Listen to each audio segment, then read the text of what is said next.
dutangire ikiganiro cyacu kuri uno mugoroba. Yesu nashimwe cyane. Reka ntangire nshimira kandi nsuhuza abantu bose bakurikiye Yongwe TV kuri uno mugoroba. Muri kumwe nk'ibisanzwe na Revera Pasteur Karemera James, umushumba mukuru w'itorero DNPS mu Rwanda. Ikiganiro cyacu ni igihoraho, nagahoraho, ni ijambo ry'Imana no kubwiriza ubutumwa bwiza. Niyo mpamvu rero nsaba buri wese udukurikiye kuri Yongwe TV ko rwose mwihangana akahe gatoya gatambutseho gatoya, hari byari bigitunganywa, ariko ndahari naje kugira ngo tuganire ku by'ubwami bw'Imana. Yesu nashimwe cyane. Nkuko nababwiye rero, ikiganiro cyacu ngaruka cyumweru cyangwa se ngaruka munsi gitambuka buri wa kabiri saa 11 kujya saa 12. Niyo mpamvu niseguye kuri iyo minota mikeya imaze gutambuka, kubera ibyari bigitegurwa kugira ngo ikiganiro kigende neza, nejo bundi kizabe kigenda neza. Yesu nashimwe cyane. Cyongera gutangira gutambuka kuri televiziyo kuwa gatandatu saa 7 kujya saa 8. Tuba turi hano tubwiriza ubutumwa bwiza. Yesu nashimwe cyane. Rero uyu munsi naje njyenyine nkuko muyibona. Yesu nashimwe cyane. Umuvandimwe Pasteur Nkuba ntabwo yabashe kuhaboneka kubera ivugabutumwa rindi yagiyemo hafi na Tanzania, ntabwo ari hafi ku buryo byari bimworohere kubahiriza isaha. Ubwo tuzaturi kumwe nawe kuwa gatandatu n'ubundi muri studio za Yongwe TV. Yesu nashimwe cyane. Uyu munsi rero nagira ngo nyirizina ntange umurongo mugari w'ikiganiro tuzajya tuganiramo buri munsi nkuko nababwiye kuri ari amasaha n'iri ya minsi igenwe. Yesu nashimwe. Turimo dutanga umutwe w'ikiganiro bavuga ngo ese ihuriro ry'umuco n'umuryango. Yesu nashimwe cyane. Umuco n'umuryango mu burere mboneragihugu ryo shingiro yo kumenya Imana. Haleluya. Yesu nashimwe cyane. Mu buryo bwo kubyumva birumvikana yuko bishobora kuba bitari bworohe kwihutira buri wese kugira ngo abyumve, ariko nicyo tuba tubereye hano kugira ngo tubasobanurire. Yesu nashimwe cyane. Nababwiye ko mu biganiro bitambutse nagerageje gusobanura cyane ese umuco n'umuryango bihura gute. Yesu nashimwe cyane. Twaje kwiga dusobanukirwa neza ko nta tandukaniro ry'umuco n'umuryango, kuko nkuko mu Kinyarwanda bivuga ko umuryango udafite umuco uba watakaye, ntago bukira umuryango. Yesu nashimwe cyane. Kandi ntaho umuco waba hatari umuryango. Izina ry'Imana rihabwe icyubahiro. So rero Bibiliya igira iki bivugaho, bavuga butumwa bagira icyo babivugaho benshi batandukanye, nkuko uyu munsi turi bugarukeho. Rero nyirizina ikiganiro cyacu tuzajya dukurikira buri munsi nuko cyitwa ni umuco n'umuryango ryo shingiro ryo kumenya Imana. Yesu nashimwe cyane. So ibyo bikagaragarira hehe rero? Mu muco mboneragihugu. Izina ry'Imana rihabwe icyubahiro. So rero mu kuganira twabonye umuryango ushingira he, uturuka he, ese uhurira hehe n'umuco. Izina ry'Imana rihabwe icyubahiro. Twasomye ibyanditswe byera cyane cyane mu itangiriro, tureba kuremwa kwa Adam cyangwa se kuremwa k'umuntu wa mbere. Yesu nashimwe. Naho yungukiye kugira ngo abone umuntu wa kabiri ari we Eva wiswe umugore, hanyuma haze kuboneka umuntu wa gatatu ari we mwana bahawe. Yesu nashimwe cyane. Rero aba bantu ko ari batatu nibo bagize umuryango, kandi nibo tuza gukomeza kuganiraho uyu munsi wa none. Rero nkaba nifuje kugira ngo nsobanure cyane cyane nitse kuri iki kintu cyitwa umuco n'umuryango. Yesu nashimwe cyane. Nk'ibisanzwe rero kuri televiziyo zanyu mwebwe abadukurikiye murabona nomero ya telefone hasi. Mu by'ukuri tuba twashyizeho nomero kugira ngo abantu bahamagare, batange ibitekerezo, bashime aho byagenze neza. Yesu nashimwe cyane. Ariko iyo tukiri mu kibwiriza nyirizina, twifuza yuko abantu bashobora kwandika. Ushobora kwandika ubutumwa bwawe bugufi tukabusoma, kuko mu gusoza ikiganiro tusiga iminota 10-15 yo kugira ngo abantu bahamagare rwose bashime Imana, ndetse banatanga n'ibitekerezo byabo kugira ngo ikiganiro kibanogere, kuko nibo kiba cyateguriwe. Yesu nashimwe cyane. Uwo mwanya rero ntabwo tujya tuwirengagiza, nta nubwo twanawibagirwa. Izina ry'Imana rihabwe icyubahiro. Reka dutangire tureba ese umuco n'umuryango. Nk'ikiganiro cyacu, insanganyamatsiko y'ikiganiro cyacu kwivuga ngo umuco n'umuryango mu burere mboneragihugu ari byo shingiro ryo kumenya Imana. Haleluya. Izina ry'Imana rihabwe icyubahiro. Iki kintu bita umuco mu magambo magufi nyirizina twasobanura ko ni ubumana, kibumbye ubumana. Yesu nashimwe. haleluya, kibumbye ubumana. Kuko aho twabonye ko Imana nyuma yo kurema umuntu, haleluya, yirinze kumusangiza n'undi muco w'ikindi kintu icyo ari cyo cyose, ahubwo ifata umuco wayo iwusuka muri wa muntu, haleluya, ariyo kamere muntu. Iyo tuvuze umuco haba harimo kamere muntu. Abantu bahamagara mwihangane rwose, turaza kubitaba turabaha akanya. Yesu nashimwe cyane. Iki kintu twatanze urugero, turavuga tuti byari byoroshye ko Imana yari yageze mu gihe cyayo cyo kuruhuka itakirema, byari byoroshye ko ifata ingamiya ikaba yayizanira Adamu, ikayita umugore, hanyuma Adamu agafata ingamiya akagenda. Yesu ashimwe cyane. Ariko ntago byari bube bihuje na Adamu muco, kuko ingamiya yari iremye bunyamaswa, umuntu aremwe mu bumana, haleluya.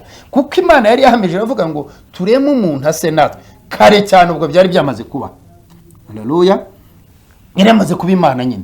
Noneho ngo irangije ifata umwuka w'ubugingo ngo imuhumekeramo umwuka wayo w'ubugingo, imuhereza kamere yayo, imuhereza umuco wayo. Yesu nashimwe cyane. Ntabwo rero byajyaga gushoboka ko uyu muntu wahawe ubumana ari bushakirwe ingamiya cyangwa ikindi gikoko cyo yahawe kuyobora no kwita izina ko yagihuza nawe, haleluya. Iyi mico yari buhabane. Ni nayo mpamvu byatumye ko twabisobanuye neza ko Imana ireba uburyo ikunze uyu muntu, haleluya, irangije ngo iramusinziriza, imukuramo urugingo.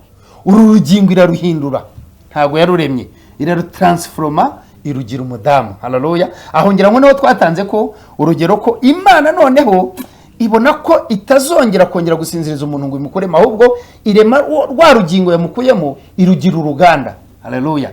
None irangije ifata urubuto rwayo iruhereza wa mugabo, kugira ngo urubuto ruciye mu ruganda ruvemo ari ruzima, ari rwo rubyara umwana. Izina ry'Imana rihabwa icyubahiro. Reka nayo gusubira mu kiganiro cyane cyatambutse, ahubwo turebe no munsi wa none, ese uyu muco turimo kuvugaho dufasha ubuzima bwo hanze bw'igihugu. Yesu nashimwe cyane. N'uyu muryango, ese murabona ari shyashya no munsi? Bantu badukurikiye muri butanga ibitekerezo mutubwire, uyu munsi ni shyashya. Yesu nashimwe cyane. Niyo mpamvu tuzindurwa no kuza kugira ngo twigishe, twongere dukomakome, nyamuneka. Yesu nashimwe. Nkuko turibone mu byanditswe byera, umwanditsi Pawulo yagize icyo bivugaho cyane, Yesu yagize icyo avuga ku muryango cyane, haleluya. Bantu mudukurikiye abasomye Bibiliya, hari abadasoma Bibiliya ariko bafite ubuhanga bwabo mu buryo bwo kugenekereza no kugaragaza ishusho nziza umuryango wakabaye ufite. Yesu nashimwe cyane. Uyu munsi urimo kugenda utakara. Izina ry'Imana rihabwa icyubahiro. Ngira ngo umukozi w'Imana Jado mu kiganiro mperukamo hano tuganira yarambaje ati itorero rya none n'itorero rya kera byari bimeze bite? Ndavuga n'itorero riracyariho, ryo rizakomeza ari itorero kuko Kristo ariho ni muzima. Yesu nashimwe cyane. Ariko habayemo gutsikira, nagasobanuye gutyo, habayemo gutsikira gato, ntabwo rikiri ku ntego nyirizina Kristo arishakaho, haleluya. Kandi bituruka hehe? Bituruka mu miyoborere y'itorero, bituruka mu mivukire y'itorero. Izina ry'Imana rihabwa icyubahiro. Kuko nimba Kristo nka nyiri itorero twese duhamya gutyo, haleluya, avuga ngo nimugende muhindura abantu abigishwa banjye, hanyuma mubabatize. Yesu nashimwe cyane. Nimurangiza mubigishe kwitondera ibyo nababwiye byose. Izina ry'Imana rihabwa icyubahiro. Iyo ngingo iyo wamaze kuyitakaza nyirizina ntabwo ushobora gusobanura neza ko itorero rikiri mu murongo waryo. Yesu nashimwe cyane. So rero aha niho twebwe itorero ryacu rya DNPS risa naho ryashingiye cyane kugira ngo ryigishe abantu kuba bigishwa ba Yesu. Yesu nashimwe cyane. Mu yandi magambo rihindura abantu kuba bigishwa ba Yesu. Kuko guhamya Kristo ni kimwe, kuba umwigishwa we ni ikindi. Haleluya. Kuba umukristo ni kimwe, gukurikira Kristo ni ikindi. Izina ry'Imana rihabwa icyubahiro. Turi bwifashishe imirongo gato, amasaha yatugendanye bitewe na gahunda twabanje gucamo. Izina ry'Imana rihabwa icyubahiro. Nashaka kugira ngo dusome igitabo kimwe, byari bibiri ariko turi bwihangane, ngira ngo n'umwanya wo kuza guhamagara ni iki watakaye, ariko hari ibyagombaga gutunganywa kugira ngo ikiganiro cyacu ejo n'ejo bundi kizagende neza, nta gitebya, nta kindi kibayeho. Yesu nashimwe cyane. Reka turebe mu gitabo cyitwa Tito. Ni igitabo gito, abasomyi ba Bibiliya ngira ngo murabizi ko ari mu isezerano rishya ndetse mu mirongo ihera. Yesu nashimwe cyane. turi busome Tito 2 ibice 2. Bantu mudukurikiye, izina ry'Imana rihabwe icyubahiro. Yesu ashimwe cyane. Reka twifashishe uyu murongo wa mbere wonyine, uravuga ngo ariko woweho uvuge ibihuye n'inyigisho nzima. Haleluya. Inyigisho nzima hano nshaka kuvuga ni iyi. Yesu aravuga ngo nibamara kubatizwa mubigishe kwitondera ibyo nababwiye byose.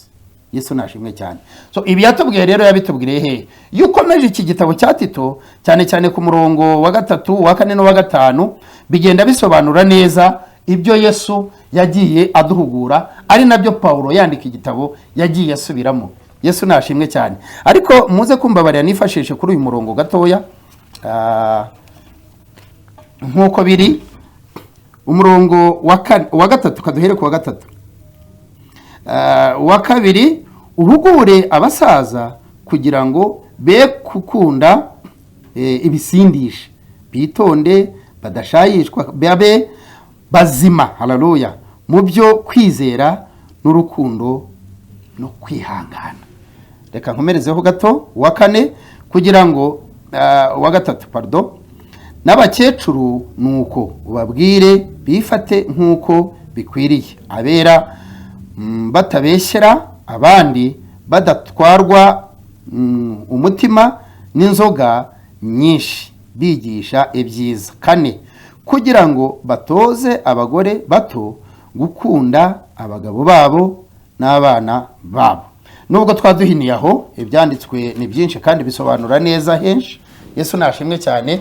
Aha birasobanura iki? Nashatse kwifashisha kuri iki cyanditswe, tuzakirambura. Ndabona iminota yamaze kugenda cyane, tuzakirambura mu buryo bwiza. Yesu nashimwe cyane. Iyo turebye abasaza n'abakecuru uyu munsi wa none, nibyo bitabo by'amateka dufite cyane cyane ku bintu bijyanye n'umuco ndetse n'umuryango. Yesu nashimwe cyane kuko nibo nkomoko y'ibi ngibi. Noneho hano Paulo yashatse guhugura ku basaza, aravuga ati be gukunda inzoga.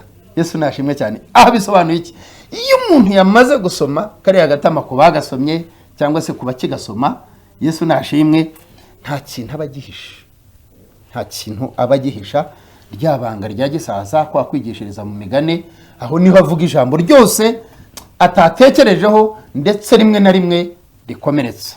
Yesu nashimwe cyane. Aha rero niho bisaba ko guhugura aba basaza kugira ngo igihe cyose ugiye kumwigiraho iri jambo, ugiye kumusobanuza hejo hashize uko hari hameze, ese amateka y'iki kuva kugera hano ayahe. Yesu nashimwe cyane. Igihe cyose atasinze, atasayishijwe, atayobowe n'ikindi kintu, aguhereza inkuru kandi nziza ikakugira umumaro n'abandi nawe uzayibwira. Yesu nashimwe cyane. Ariko urugero rwa hafi, ganira n'umuntu wamaze kugasoma. Haleluya.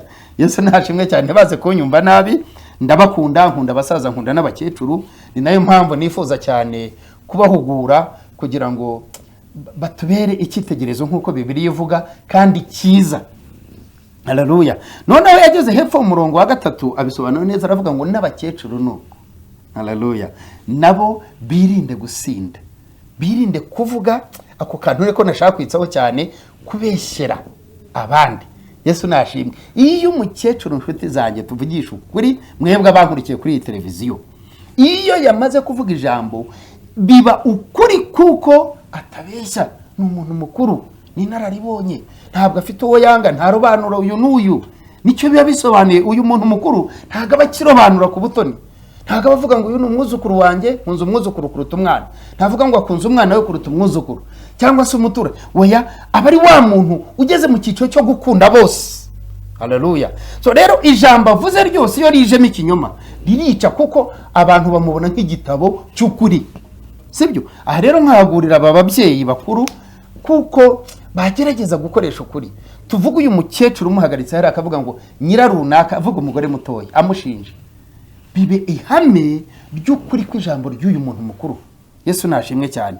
Ni naho hepfo ku murongo wa 4 bamubwira ngo yigisha abagore bato gukunda abagabo babo ndetse n'abana babo no kwita ku byingo zabo. Bibiliya iramanuka ikavuga imirongo myinshi cyane.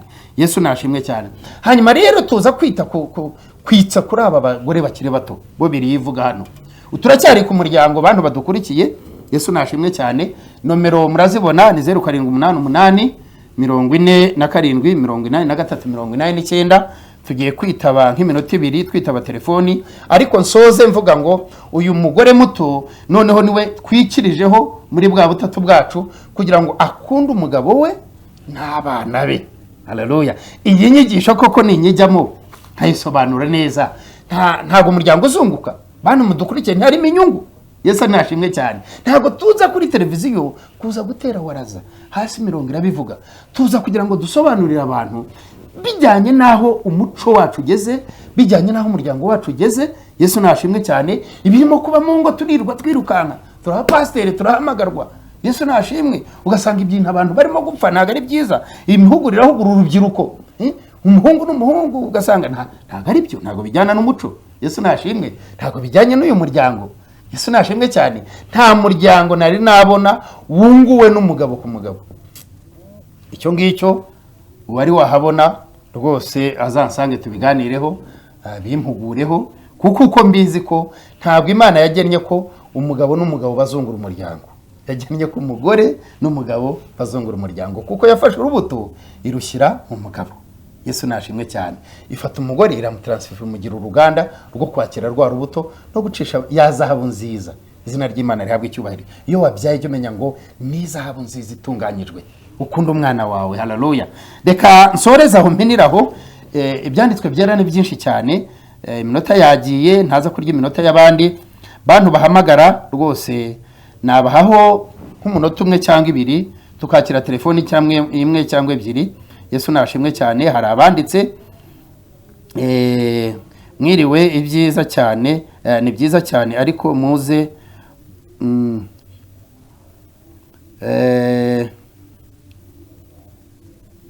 muzadushireho Yongwe atubwirize, turamukunda ibeye. Ubwo barabyumva ababishinzwe. Reka twitaba uyu. Allo Yongwe TV. Allo. Uwo yagiye. Yesu ashimwe cyane. Hari abifuzaga ko Yongwe yagaruka kuri televiziyo. Reka twumve n'uyu. Allo. Allo. Muraho. Ninde uhamagariye, uri hehe? Allo. Yego Specioza. Wa ku Gisozi. Imana iguhe umugisha. Specioza amakuru ku Gisozi. Neza turashima Imana. Umuco n'umuryango urabivugaho iki kiganiro? Icyo mbona cyo. Yego. Imana yaremeye umuryango kwishima. Yego. Kandi mu kwishima kwabyo habonekamo umuco mbonera ndetse n'icyo Imana yifurizaga kugira ngo umuryango ube cyo. Yego. Ubwo rero mu muco w'umuryango mbona ko Imana ifite gahunda yo kugira ngo ireme umuntu mushya n'imico mishya. Imana iguhe umugisha cyane. Yego murakoze. Yesu aguhe umugisha. Specioza ku Gisozi. Yego. Iminota yagiye. Ubutumwa bwa kabiri. Uyu nguyu yasabaga ko ikiganiro cyatangira. Imana nk'umugisha cyatangiye nubwo cyakerewe. Hongere ngo twabasobanurira impamvu ko hari ibyari byitwa twita bundi. Yongwe TV. Allo. Allo. Amakuru. Turaho. Ni kuri Yongwe TV. Ni uhamagaye urinde, uhamagaye uri hehe? Yagiye. Twita bundi ngira ngo niwe wa nyuma. Uyu nguyu ati amavuta mushumba, felicitation, komereza aho turagukurikiye. Ukuboko kw'Imana kukubeho. Murakoze namwe mwese, ukuboko kw'Imana kubabeho. Ngira ngo nimba nta wundi twitabye arahari. Allo. Allo, urinde, uherereye hehe? Yego Felicien Igikondo. Aha, iracitse ngira ngo ntatanze igitekerezo cye. Katwumve uyu. Imana ibahereze umugisha cyane. Reka duse n'abasoreje ahangaha telefoni. Umwanya urahari ni munini. Muzahamagara ku wa gatandatu tuzabakanya kanini. Abashima Imana kuko ibyatunganywaga byose byatunganywe ari ibijyanye n'amashusho y'ikiganiro cyacu, amasaha kizajya gitambukira, aho wagisanga handi. Yesu nashimwe cyane. Ibyo byose byarimo bitegurwa. Nuko rero ndagira ngo nsoze n'ubundi dusenga dushima Imana yaduhaye kuramuka ndetse no kuba twakumva iki kiganiro. Hanyuma iki kiganiro rero mugikurikira kuri Yongwe TV guhera kuwa kabiri saa 11 kugera saa 12 nkuko twabibabwiye, cyongera gusubiraho kuwa gatandatu saa 7 za kumanywa kugeza saa 8. Yesu nashimwe cyane. Ni ikiganiro tuzajya dutumiramo abakozi b'Imana batandukanye, abaririmbyi cyane cyane abantu baririmba barahari kandi benshi beza baririmba izi ndirimbo zo mu bitabo. Hari itsinda rikoresha izi ndirimbo cyane, tuzajya tubatumira muri iki kiganiro kugira ngo baturirimbure, batwibutse ese itorero ryo hambere ryari rimeze gute, ese itorero n'umuco bihura gute. Yesu nashimwe cyane. Hanyuma nkongera kubabwira ko tuzaba turi kumwe na Pasiteri Nkuba, umukozi w'Imana dufatanyije umurimo hariya mu karere ka Kayonza. N'ibisanzwe rero ni ikiganiro ngaruka, ntabwo tugiye ngo duhere. Yesu nashimwe cyane. Insanganyamatsiko ni ya yindi, ni umuco n'umuryango. Ikiganiro umuco n'umuryango ari ryo shingiro ryo kumenya Imana mu burere mboneragihugu. Hazaganirwamo byinshi kandi byiza, abatumirwa bazaba benshi, nanjye ubwanjye mfite byinshi nshaka kubahereza. Yesu nashimwe cyane. Uko igihe kizagenda kidukundira rwose, kwigisha no guhozaho, twaje kandi ndabizi ko tuzafasha benshi. Yesu nashimwe cyane. Reka rero munyemerere nsonze senga nk'uko benshi babyifuje bavuga bati udusengere. Hari abarwayi, hari abatameze neza, hari abafite ibibazo, hari abarwana n'uburyo bwo kujya ku ishuri kw'abana. Ni byinshi, ibyo gusengera ni byinshi, ariko turi imbere y'Imana twemera ko ari Imana ifite ububasha kandi kuri buri cyose. Reka dusenge.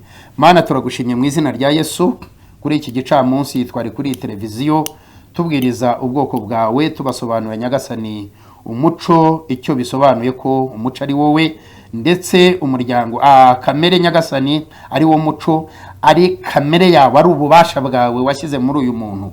Mu izina rya Yesu rero abadukurikiye kuri televiziyo bose turabasengeye mu izina rya Yesu kugira ngo ubabohore aho baboshywe, ubohore ibyabo biboshywe mu izina rya Yesu Kristo w'i Nazareti. Aho byabagora ngo ubashoboreshe data, abayobewe bareba hirya no hino bakabona nta gisubizo, dore no mu bihe bikomeye byo gusubira ku ishuri kw'abana, Nyagasani ubutunzi ntabwo bushobozi buhari bwose. Ndasengera buri wese kugira ngo umubashishe data, ari uwakwizeye, ari uzakwizera ejo. Mu izina rya Yesu bose ndabasabiye kugira ngo Nyagasani ukore igitangaza, aba bana bacu bajye ku ishuri kandi bige, ubashisha abarimu kugira ngo Nyagasani icyo tuboherereje kujya kubona bakibone, kandi Nyagasani Mwami Imana babone igipimo cyiza gikwiriye. Izina ryawe rihimbazwe. Ngaho gira neza buri wese warudukurikiye, ari abo muri Tanzania ndabizi ko badukurikiye benshi nubwo batashoboye guhamagara cyangwa ngo tubasuhuze. Mu izina rya Yesu bagirire neza. Ari Buganda, ari muri Kenya, inshuti zanjye bose bari bankurikiye, ubahereze umugisha Nyagasani. Itorero ryacu rya Kayonza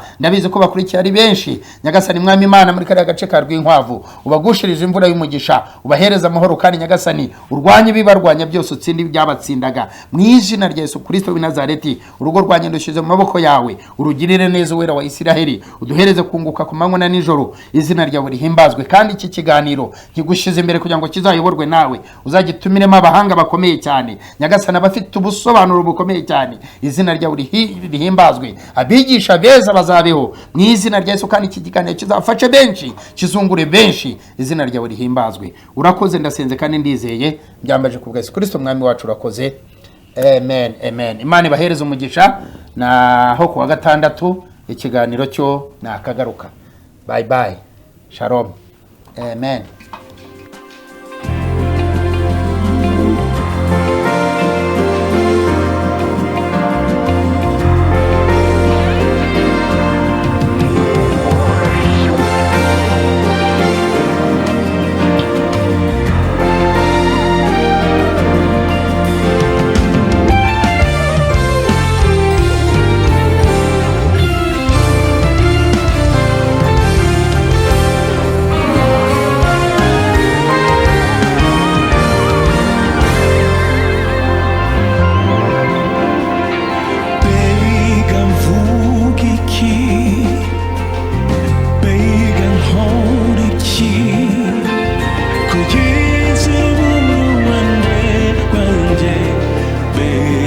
natinya nde